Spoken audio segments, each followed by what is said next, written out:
अस्सलाम वालेकुम दोस्तों, अभी आपको ताज़ा तरीन और अहम ब्रेकिंग न्यूज़ से आगाह करते चलें कि मोहम्मद आमिर पाकिस्तान क्रिकेट टीम में शामिल। जी नाजरीन, जानिए पूरी तफसील इस छोटी सी वीडियो में। लेकिन वीडियो में आगे बढ़ने से पहले हमारी आप दोस्तों से एक गुजारिश है कि हमारे चैनल को सब्सक्राइब कर दें और घंटी के बटन को भी इनेबल कर दें ताकि हमारी हर नई आने वाली वीडियो आपको वक्त पर और बआसानी मिलती रहे।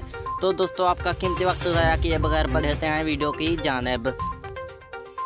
जी नाजरीन, मोहम्मद आमिर पाकिस्तान क्रिकेट टीम में शामिल हो गए हैं और इंडिया के खिलाड़ियों को बहुत बड़ा झटका लगा है। मोहम्मद आमिर के आते ही इंडिया के खिलाड़ी रो पड़े। इंडिया के कप्तान विराट कोहली का कहना है कि मोहम्मद आमिर पाकिस्तान का बहुत बड़ा बॉलर है, इस जैसा और कोई बॉलर नहीं, इसीलिए हमें खदशा है कि हम पाकिस्तान से क्रिकेट में हार ना जाएं। भारतीय कप्तान विराट कोहली का कहना था कि वो पाकिस्तान से हार ना जाएं। मोहम्मद आमिर के आते ही इंडिया के सब खिलाड़ी रो पड़े।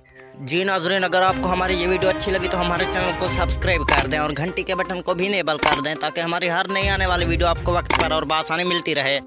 मिलते हैं नेक्स्ट वीडियो में, अभी तक के लिए अल्लाह निगहबान।